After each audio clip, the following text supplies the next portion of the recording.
हाँ, तो हम लोगों ने स्टार्ट करना है क्वेश्चन नंबर 3 से।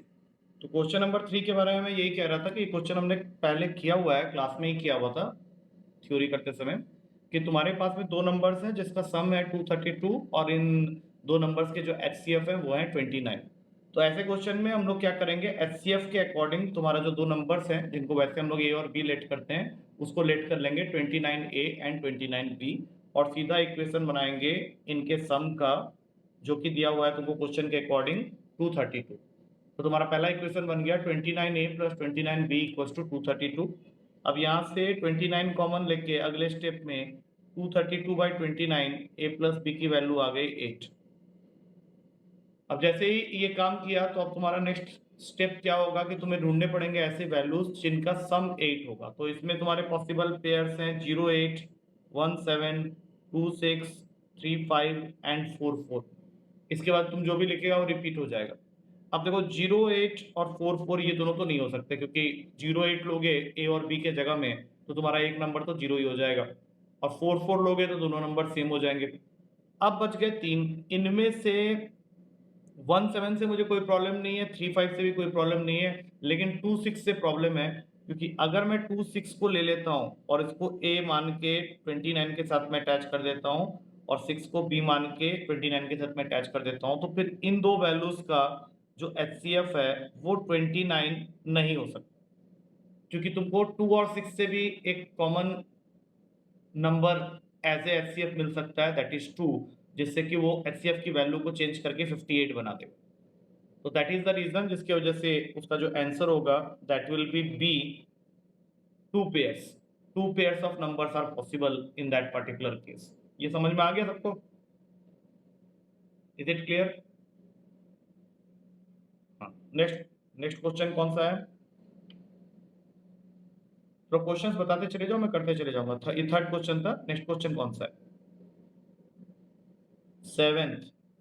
इसमें क्या दिया हुआ है? An alloy is to contain copper and zinc in the ratio of 9:4. Find the amount of zinc required to be melted with 24 kg of copper. तो तुम ये सोचो ना कि तुम्हारा जो एलॉय है उसमें कॉपर और जिंक का जो रेशियो दिया हुआ है वो दिया हुआ है 9:4 का, और तुमको अमाउंट ऑफ जिंक निकालना है, ठीक है ना? और कॉपर का कंटेंट तुमको दे रखा है 24 kg का। तो इसका मतलब क्या है कि अगर मैं इसको 9x और 4x ले लूं और यहाँ पे 24 कर दूं, तो 9x को 24 के इक्वल करके वहां से मैं निकाल सकता हूं मेरा x का वैल्यू। अब जैसे मैं 9x को 24 के इक्वल करता हूं तो x की वैल्यू क्या आ जाती है 24/9, जो कि होगा 8/3। और इसी को उठा के इस x की वैल्यू को यहाँ पे जिंक की जगह रख दो, तो जिंक कितना हो गया 4 इंटू 8/3, दैट इज 32/3, जो कि तुम्हारे पहले ऑप्शन में ही है। एक बार चेक करो यही आंसर है या नहीं, और बताओ ये समझ में आया कि नहीं। स्क्रीन मूव नहीं हो रही? हो तो रही है मूव, बाकियों की भी हो रही है क्या प्रॉब्लम? क्लियर है? तुम्हारा एक बार फोन को चेक करो, उसमें कुछ प्रॉब्लम हो सकती है, क्योंकि तुम अभी लेफ्ट आउट भी कर गए थे थोड़ी देर पहले। तो I don't think there is a problem from my side. Starting में हुआ था प्रॉब्लम, बट अब ठीक हो गया है। हाँ, अब ये बताओ ये समझ में आ गया सबको? हाँ ठीक है, नेक्स्ट बोलो, नेक्स्ट क्वेश्चन। 20, 20, हाँ 20। 20 में क्या बोला हुआ है? What least value must be given to x. ये वाला क्वेश्चन, ये तो इजी है। इसमें तुमको पूछ रहा है कि ये एक नंबर है 91876, यहाँ x2, इसमें हम लोग कौन सी लिस्ट वैल्यू डालें जिससे कि ये नंबर 8 से डिविजिबल हो जाए। ऑप्शन में है 1, 2, 3 एंड 4। तो हम लोग का जो 8 का डिविजिबिलिटी है वो हम लोग से क्या बोलता है कि लास्ट 3 डिजिट्स जो होने चाहिए। हाँ, हाँ, तो बस लिस्ट में अगर देखें तो 622 को अगर 8 से चेक कर रहे हैं तो ये तो नहीं हो रहा है। 612 ये भी नहीं होगा, 3 होगा और क्या, सीधी सी बात है 3 होगा, क्योंकि 632 जो होता है वो 8 से डिविजिबल हो जाएगा, और वही सबसे लिस्ट भी है इन चारों ऑप्शन में। जो सबसे लिस्ट है वो 3 है। इसमें डाउट क्या था फिर? Next 14, 1, 4, 14, 11, 12, 13 and 14। 14 में दिया हुआ है कि 8 men can do a piece of work in 12 days, 4 women can do it in 48 days, and 10 children can do it in 24 days. In how many days 10 men, 4 women, and 10 children together complete the piece of work? Okay, ठीक है। 8 men 12 दिन में काम को कर देते हैं, 4 women 48 दिन में काम को कर देते हैं, और 10 वुमेन 24 दिन में काम को कर देते हैं। तो यहाँ पे सीधा वो वाला रिलेशन बना लो पहले, 8m into 12 is equals to 4m into 48 is equals to 10 boy into 24। 8 man और यहाँ पे 4 वुमेन। तो एक तो रेशियो निकल आएगा तुम्हारा यहाँ पे, इस तरह से कर लो, 2 एट ए टाइम ले लो, इन दोनों को ले लो सबसे पहले। तो 8m इंटू 12 4w इंटू 48, ये इसको उड़ा दिया 4 में, तो 8m की वैल्यू आ गई 16 वुमेन के बराबर, मतलब एक मैन जो है वो 2 वुमेन के बराबर है। अब इसी तरह से 8 मैन इंटू 12 इसको इक्वेट कर दो बॉयज वाले पार्ट के साथ में, जहाँ पे लिखा हुआ है 10b इंटू 24। अब 12 के टेबल में वो गायब हो गया 2 में, 8m बराबर हो गया 20b के। तो यहाँ से तुमको मिल जाएगा कितना मिल रहा है यहाँ पे, 1 मैन की अगर मैं वैल्यू निकाल दूं तो ये बन जाएगा 5/2b। अब देखो ये क्वेश्चन अब तुम्हारा कहाँ चला गया, उस क्वेश्चन की तरह हो गया जैसे हमने कंपैरिजन ऑफ एफिशिएंसी में किया था। तो मैन वाले पार्ट को यहाँ रख लो 8 इंटू 12। अब दूसरे पार्ट में क्या है, 10 मैन है, 4 वुमेन है और 10 बच्चे हैं, ये कितने दिन में काम को खत्म करेंगे? तो 8 इंटू 12 को रहने देते हैं और मैन को भी रहने देते हैं। 2 वुमेन अगर एक मैन के बराबर है तो 4 वुमेन जो होगी वो 2 मैन के बराबर होगी, और 5/2 ऑफ अ बॉय अगर एक मैन के बराबर है तो 10 बॉय अगर देखेंगे तो 10 बॉय के लिए तुमको क्या करना पड़ेगा, इसको 4 से मल्टीप्लाई करना पड़ेगा, मतलब यहाँ पे 4 मैन 4, हाँ 4 हो जाएगा। अब सॉल्व कर लो इसको, 8 इंटू 12 और यहाँ से आ गया तुम्हारा 16 इंटू टी। अब काटाकुटी कर लो, यहाँ पे 12 प्लस 4 है तो ये 8 के टेबल में गया 2 में, और 2 इसको काट देगा 6 में, आंसर आ गया डी इक्वल्स टू 6 डेज। यही आंसर है इसका 14 का, डी ऑप्शन। आया समझ में? नेक्स्ट 12 हमने पहले किया हुआ है, इसमें दिया हुआ है in an election between two candidate 75% of the voters cast their votes, out of which 2% of the voters were declared invalid, और एक कैंडिडेट को 9261 वोट्स मिलता है which were 75% of the total valid votes. इसको चेक कर लो notes में, तुमको जब क्लास नोट्स हमने किया था तो वहाँ पे ये क्वेश्चन मैंने डिस्कस कराया था तुम लोग, वहाँ पे सीधा मैंने क्या किया था, एक इक्वेशन लिख के समझाने की कोशिश की थी। अभी भी मैं वही इक्वेशन लिख के ही समझाने की कोशिश करूंगा। तो क्वेश्चन में सबसे पहले तुमको देखना है कि सपोज कर लेते हैं कि एक्स वोटर्स ने वोट्स कास्ट किया है, तो उसमें से जो तुम्हारा वैलिड वोट्स है वो 75% है, 75% ऑफ एक्स। अब इस 75% में से 98% जो वोट्स होंगे वो मेरे वैलिड वोट्स होंगे, क्योंकि दो चीजें हैं, एक तो है कि पूरी जनता जो गई थी वोट करने के लिए उसमें से गए आए कितने डालने के लिए, वो 75%, मतलब पूरी जनता जो थी पॉपुलेशन की उसमें से आए कितने 75%, और इन 75% में से 2% लोग ऐसे हैं जिनके वोट्स की वैलिडिटी को काउंट ही नहीं किया गया, उनको इनवैलिड बोल दिया गया। तो इसका मतलब है कि जो वैलिड वोट्स रहे होंगे वो 98% रहे होंगे इसी 75% ऑफ एक्स का। और फिर जो आदमी जीता है उसको क्या मिला है, इस क्वेश्चन में साफ साफ लिखा हुआ है, a candidate got 9261 votes which were 75% of the total valid votes, मतलब इस वैल्यू का जो 75% होगा that is equals to 9261। आप क्वेश्चन को फिर से देखो तो सबसे पहली चीज हमने x ले लिया है कि कितने लोगों को वोट करना था, उसमें से किया कितने लोगों ने, तो वो दिया हुआ है तुमको 75%, और उसमें से इनवैलिड कितने हो गए, वो 2% था, तो जो वैलिड वोट्स हुए वो 98% हुए, और जो इंसान जीता है या जिसको 9261 वोट्स मिले हैं वो कितने हैं, तो that is 75% of the total valid votes. So 75% of 98% of 75% of x is nothing but 9261। और जब तुम इसको सॉल्व करोगे x के लिए तो ये वैल्यू आ जाएगा 16,800, जो कि तुम्हारा सी ऑप्शन में अवेलेबल। और दैट वाज द क्वेश्चन। ये आया समझ में अभी? चलो नेक्स्ट बोलो। 16 में तुमको 3 लोग हैं ए बी एंड सी, इनका इनकम और एक्सपेंडिचर के बारे में तुमको इंफॉर्मेशन दिया गया है। जैसे कि ए बी और सी का जो इनकम है उसका रेशियो दिया हुआ है 7, 9 एंड 12, तो मैंने उसको ले लिया 7x, 9x and 12x respectively. और इन्हीं के एक्सपेंडिचर का रेशियो है 8, 9 और 15, तो इसको मैंने ले लिया 8y, 9y एंड 15y। अब अगर मैं इनको सब्ट्रैक्ट करूं तो ये मुझे corresponding value of their savings बता देगा। जैसे अगर मैं ए के सेविंग्स की बात करूं तो वो हो जाएगा 7x माइनस 8y, इसका हो जाएगा बी के लिए 9x माइनस 9y, और सी के लिए हो जाएगा 12x माइनस 15y। अब क्वेश्चन क्या कह रहा है कि इफ सेविंग्स ऑफ ए, अब सेविंग्स ऑफ ए क्या है यहाँ पे 7x माइनस 8y है, तो 7x माइनस 8y जो कि सेविंग्स ऑफ ए है that is 1/4 of his income, और ए के इनकम को हमने लिया कितना था 7x लिया था, तो इट विल बिकम 1/4 मतलब 7x by 4। अब हम लोग को करना क्या है, इसको सॉल्व करके x और y के बीच में रिलेशन बना लेना है, जो कि हम लोग को नेक्स्ट स्टेप में मिल जाएगा। 20x minus 32y is equals to 7x, तो यहाँ से आ गया 21x is equals to 32y, जो कि x की वैल्यू को बना देगा 32/21y। अब तुमको पूछा क्या है, ratio of savings of A B and C, मतलब तुमको निकालना है 7x minus 8y ratio 9x minus 9y ratio 12x minus 15y, और इन सारे जगह में सॉल्व करते समय x को रिप्लेस कर दो 32/21 से।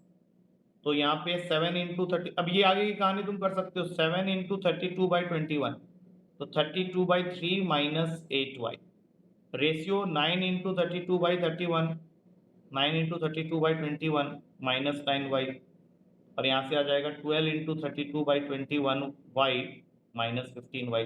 बस इसका रेशियो लेना है तुमको, जो कि तुम आराम से ले सकते हैं, मतलब इतना ज़्यादा कैलकुलेशन नहीं है, तुम उसको कट कर लेगा तो वो कट हो जाएगा तुम्हारा। कर लोगे इसके आगे? हाँ चलो नेक्स्ट क्वेश्चन में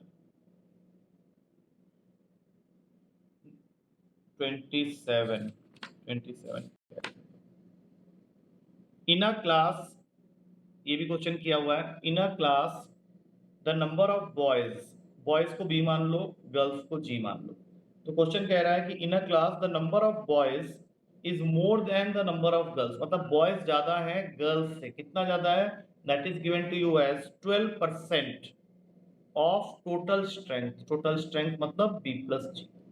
तो तुम्हारा number of boys number of girls से 12% ऑफ द टोटल स्ट्रेंथ ज्यादा है, और तुम्हारा क्वेश्चन तुमसे मांग रहा है what is the ratio of B by G, तो वो बी बाई जी का रेशियो चाहिए।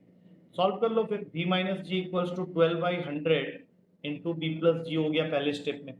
अब क्रॉस मल्टीप्लाई करेंगे तो ये बन जाएगा 100b minus 100g is equals to 12b plus 12g। अब ये 12b यहाँ फेंको तो ये बन गया 88b, इसको यहाँ फेंकोगे तो 112g। तुमको b बाई जी निकालना है, तो उसका आंसर आ गया 112/88, 48 के टेबल में काट लो 14/11, ये तुम्हारा आंसर हो गया 14/11। बी ऑप्शन में अवेलेबल है ये answer, so that will become your final answer. मेरे ख्याल से समझ में आ गया होगा आराम से। नेक्स्ट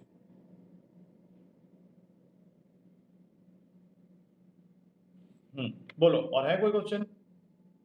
34 जैसे क्वेश्चन के लिए तुमको बस उसका एक फॉर्मूला बनाना पड़ेगा, लगेगा इसमें यही वाला concept plus minus x plus minus y plus minus x y upon 100%।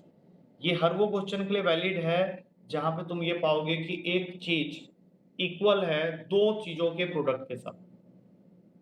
जैसे इसी क्वेश्चन की अगर बात करें तो एक्सपेंडिचर किसी भी प्रोडक्ट के ऊपर में डिपेंड करता है दो चीजों के ऊपर में, एक प्राइस, दूसरा कंजप्शन। अब जैसे इस क्वेश्चन में ऑयल के बारे में बात कर रहा है, तो एक फैमिली ऑयल के ऊपर कितना पैसा खर्च करेगी ये डिपेंड करता है कि what is the price of oil in market into consumption of oil in the family. अब सपोज कर लो तुम ऑयल का प्राइस बढ़ा दोगे और एक्सपेंडिचर जो है ऑयल का किसी भी फैमिली के अंदर वो फिक्स है कि 5 किलो ऑयल ही मुझे खरीदना है, लेकिन मार्केट में क्या हो गया कि पर किलो प्राइस जो है ऑयल का अगर वो बढ़ गया, जैसे मान लो तुम्हारा एक बजट था कि 6 किलो ऑयल हम लोग ले सकते हैं क्योंकि मार्केट में जो रेट चल रहा है ऑयल का वो 50 रुपये पर किलो है, तो तुमने फिक्स किया कि मैं 300 रुपये इन्वेस्ट करूंगा ऑयल के ऊपर में इन अ मंथ। अब अचानक से मान लो प्राइस 50 की जगह 60 रुपये किलो हो जाए और तुम्हारा जो एक्सपेंडिचर है वो तो फिक्स है कि 300 रुपये ही खर्च करोगे, तो फिर तुम वहां पे क्या करना पड़ेगा, तुम्हें अपने एक्सपेंडिचर को कम करना पड़ेगा।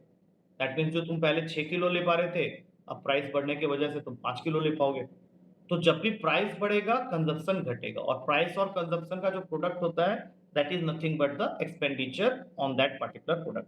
तो जैसे ही तुमको ये फॉर्मूला मिला तो इस क्वेश्चन में तुमको एक चीज पता चल गया कि मार्केट का में जो प्राइस है ऑयल का अगर वो बढ़ा है 25%, तो तुम यहाँ पे लिखोगे +25, तो consumption of the oil in the family जो है वो डिक्रीज हो गया है 12 से, तो -12। और लास्ट वाला जो होता है वो क्या होता है, इन दोनों का ही प्रोडक्ट होता है, तो plus into minus minus 25 into 12 300 upon में 100%। अब ये किस चीज का आंसर देगा तुमको, तो ये देगा तुम्हारा what is the change in expenditure of the family on oil. तो इसको तुम चेक कर सकते हो, 25 माइनस 12 13 हो गया, 300 में से 100 गया 3 3 10%, 10% पॉजिटिव में आया है, इसका मतलब एक्सपेंडिचर जो है फैमिली में वो 10% जो है बढ़ गया है, इसलिए इसका आंसर था expenditure of family on oil is increased by 10%। Clear है ये? हाँ, 36 का आंसर बी होगा। तो मुझे बताओ, मुझे नहीं पता, इसमें तुमको बोला जा रहा है कि n n+2 और n+4 ये तुम्हारे 3 प्राइम नंबर्स, तो क्या क्या पॉसिबल सॉल्यूशंस तुम्हारे हो सकते हैं? What are the possible solutions for n? n n+2 n की जगह क्या रखने वाले हो बोलो? 1 तो प्राइम होता नहीं है ना, उसने क्या बोला है कि n n+2 एंड n+4 तीनों प्राइम नंबर होने चाहिए, मतलब तुम जब n लोगे तो n को एक ऐसा वैल्यू देना है जो कि प्राइम होना चाहिए। अगर तुमने 1 डाल दिया तो 1 से आ तो रहा है, लेकिन 1 खुद प्राइम तो है नहीं। अगर तुम 1 डाल देगा तो आ जाएगा 135, लेकिन 1 तो प्राइम होता ही नहीं। इसीलिए तो तुमको क्या करना पड़ेगा, एक ही वैल्यू तुम ले सकता है, वो है 2। नहीं 2 भी नहीं, तुमको लेना पड़ेगा 3 लोगे तो, हाँ 3 ले लोगे तो 5 7 ये आएगा तुम्हारा, यही एक सेट बनेगा, और कोई सेट तो बनेगा नहीं, इसलिए मैंने इसका आंसर 36 का एक किया हुआ है। 32 बच गया तुम्हारा, पीछे चला गया तुम तो। 32 इजी है वो तो। 1 + sin² a = 3 sin a cos a, trigonometry का क्वेश्चन। 1 + sin² a को तुम 3 sin a cos a के इक्वल कह रहा है, और निकालना क्या है तुमको, tan a का वैल्यू। तो इसके अंदर से अगर तुमको tan a निकालना है तो पहले क्वेश्चन के अंदर tan a लाना पड़ेगा, और वो लाने का तरीका है कि तुम इस पूरे इक्वेशन को डिवाइड कर दो cos² a से। जैसे तुम cos² a से डिवाइड किया तो पहला टर्म तुमको देगा sec² a, दूसरा देगा तुमको tan² a, और तीसरा देगा तुमको सिर्फ tan a, 3 tan। अब तुमको यहाँ से tan a सॉल्व करना है, तो तुम क्या करो, sec² a के जगह में लिख दो, क्योंकि दो जगह तो tan a आ ही गया है। sec² a को जगह लिख दो 1 + tan² a, एक tan² a पहले से। अब यहाँ से खींच लो क्वेश्चन को, ये बन गया तुम्हारा 2 tan² a - 3 tan a + 1 = 0, जिसको सॉल्व करके तुमको tan a middle term splitting से दो वैल्यू देगा 1 एंड 1/2, और दोनों ही ऑप्शन अवेलेबल हैं सी में। ठीक है, चल अब बताओ, ये पेपर का खत्म हुआ डाउट तुम लोग का, क्लियर हो गया? 37 एक बार, ठीक है 37। The two-digit number which when divided by sum of the digits and product of the digits respectively, also the remainder is same and the difference of quotient is 1। अच्छा, तुमको तो ये देखना पड़ेगा, अपने आप ऑप्शन से ही चेक करना पड़ेगा। मतलब क्वेश्चन क्या कहने का कोशिश कर रहा है तुमको कि एक 2 डिजिट का नंबर है, सपोज कर लो, पहले ऑप्शन को मैं पकड़ लेता हूँ, which when divided by sum of the digits, इनका डिजिट्स का सम कर लो तो आएगा 5। इसको जो हम लोग डिजिट्स के सम से डिवाइड करते हैं, and product of the digits respectively, remainder is same. अच्छा okay fine, product of the digits इसका होगा 4। तो अगर इन दोनों केस में अपना रिमाइंडर चेक करूं, 5 को 14 से डिवाइड करेंगे तो रिमाइंडर आएगा 4 का, और 14 को 4 से डिवाइड करेंगे तो रिमाइंडर आएगा 2 का, मतलब ये ऑप्शन तो तुम्हारा गलत आंसर है। सेकंड ऑप्शन में तुम्हारे पास में है इसका आंसर मैंने दिया क्या है वैसे 37 का, सी दिया हुआ। चलो पहले सेकंड ऑप्शन को चेक कर लेते हैं, 23। तो 23 को तुमको डिवाइड करना है सम ऑफ द डिजिट से, तो ये 5 से डिवाइड होगा, और इसको डिवाइड करना है प्रोडक्ट ऑफ द डिजिट से, मतलब 6 से डिवाइड होगा। इस केस में तुम्हारा रिमाइंडर आएगा 3 का, इस केस में रिमाइंडर आएगा 5 का। हम लोग को एक ऐसा केस पकड़ना है जहां पे रिमाइंडर सेम आ जाए। अब तीसरा ऑप्शन मैंने आंसर दिया 32 32 32 32 32 32 को अगर मैं डिवाइड करता हूँ 6 से, और 32 को डिवाइड करता हूँ 5 से, तो 5 से अगर मैं डिवाइड कर रहा हूँ तो आ रहा है 2, और 6 से डिवाइड कर रहा हूँ तब भी 2 आ रहा है। हाँ, ये ऑप्शन सही है तुम्हारा। And the difference of the quotient is 1, difference of the quotient is 1। हाँ, ये भी सही है, क्योंकि 32 को 5 से डिवाइड करूंगा तो मेरा कोसेंट 6 का आएगा, और 32 को 6 से डिवाइड करूंगा तो मेरा कोसेंट 5 का आएगा, तो इनके बीच का जो डिफरेंस है वो 1 का है। आगे समझ में ये क्यों हुआ सी ऑप्शन? हाँ, ठीक है, बढ़िया है। हाँ हाँ, बोलो। किसका किसका किसका बोलेगा, बोलो।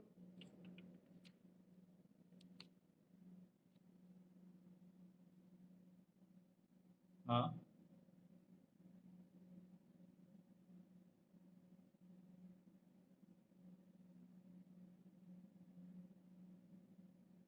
बहुत सारा इफ्स एंड बट्स है इस क्वेश्चन के अंदर में। ये कहाँ से निकाल के लाया, पहले ये बताओ। 2016 में ये क्वेश्चन आया भी था ऐसा कोई? ये क्वेश्चन तुमको सेंड करना पड़ेगा, ऐसे एकदम से नहीं होगा। मैं कह तो रहा हूँ ये एकदम से नहीं सॉल्व कर पाऊंगा, वैसा वाला क्वेश्चन नहीं है, इसमें बहुत इफ्स एंड बट्स लगे हुए हैं। ये वो वाले क्वेश्चन होते हैं जिनको मैं हमेशा बोलता हूँ ये सब छोड़ के आने वाले क्वेश्चन होते हैं। ये तुम अभी घुस नहीं सकता इस क्वेश्चन में, इसके अंदर में चार। अरे इसका मतलब ये हुआ कि ए 50% ज्यादा एफिशिएंट है बी से। ठीक है, तो ये जो एफिशिएंसी वाली जो बात है ना, उसको थोड़ा सा रिलेट करना पड़ेगा। और फिर ऐसा भी नहीं है कि ए और बी का डेज पूछ रहा है, बी का दे के ए का पूछ रहा है, उसमें फिर वो कुछ और भी बोल रहा है कि ये 10 डेज काम करके चला जाता है फिर बी घुसता है, तो ये मुझे लिख लिख के उसका फॉर्मुलेशन करके करना पड़ेगा। मतलब क्वेश्चन ऐसे एकदम से वो भी नहीं है कि मैं एकदम बैठूं और कर दूं, ऐसा नहीं होगा, मुझे उसमें टाइम चाहिए इस क्वेश्चन को करने के लिए। और तुम लोगों के लिए तो सिंपल एडवाइसेबल है कि ऐसा क्वेश्चन सबको साइड कर दोगे बिल्कुल। क्योंकि अगर तुम इस क्वेश्चन में घुस गया तो वो एक नशा की तरह है, तुम घुस गया इस क्वेश्चन में, तुमको मजा आ रहा है, तुमको लग रहा है तुमसे बन रहा है, तुम्हारा बन नहीं रहा है क्योंकि तुम्हारा टाइम कट रहा है वहां से। तुम ये एज्यूम करके मत जाओ पेपर में कि तुमसे 100% पेपर बनेगा, ऐसा जरूरी नहीं है। और ये जो लेवल तुम क्वेश्चन का दिखा रहा है ये थोड़ा सा टफ लेवल में आता है। ये तुम इसको करने जाएगा, मुझे देगा, मुझे 10 मिनट लग जाएगा अभी करने के लिए, इसमें कोई फायदा नहीं है कि तुम वैसे भेज दो, मैं सॉल्यूशन भी हो सकता है तुमको बता दूं, लेकिन मैं तुमको बार बार एडवाइस करूंगा कि जो क्वेश्चन इस तरह का होगा उसमें तुम ज्यादा मत घुसो, क्योंकि ये क्वेश्चन लेंथी क्वेश्चन में आ जाता है, तुम्हारा टाइम निकल जाएगा तुम्हारा अच्छा खासा। क्योंकि ये सिंपल क्वेश्चन नहीं है, तुम 3 लाइन पढ़ा तुमको बोल दिया कि ये क्वेश्चन तुमको छोड़ने वाला क्वेश्चन है। पेपर में जब तुम क्वेश्चन सॉल्व कर रहा है, कुछ क्वेश्चन ऐसा होगा जो जल्दी बन रहा होगा, कुछ क्वेश्चन थोड़ा मेहनत करके बन रहा होगा, ये क्वेश्चन उस लेवल से बाहर निकल जाता है। ये वो 15 से 20 क्वेश्चन होते हैं पेपर में जिसको बोलते हैं स्पीड ब्रेकर। तुम जैसे इन क्वेश्चंस के चुंगल में फंसा, तुम्हारा पीछे से ये जो फर्स्ट और सेकंड टाइप के क्वेश्चन है वो छूटते हुए चले जाएंगे। तुमको वहां पे मास्टरी तो करना नहीं है, तुमको अपना टारगेट करना है कि भाई मुझे जो जो क्वेश्चन 70-80 क्वेश्चन है मैं वो निकालूं, उसमें ये नहीं आता है, ये क्वेश्चन उसके अंदर का है ही नहीं, ये कुछ अलग ही लेवल पे जा रहा है। तो मुझे भेज दो, मैं उसको देखूंगा, अभी बैठ के करने की कोशिश करूंगा, अगर निकल जाता आंसर जरूर भेजना, ऑप्शन भी भेजना और सही आंसर भी भेजना, so that I can find out कि वो क्या निकल के आ रहा है। ठीक है, चलो अभी आज और कुछ नहीं, अब सीधा पेपर दो तुम लोग, क्योंकि ऑलमोस्ट 6:15 हो ही गया है, तो फिर बात करेंगे, ठीक है। चलो। हम्म, हम्म, हम्म।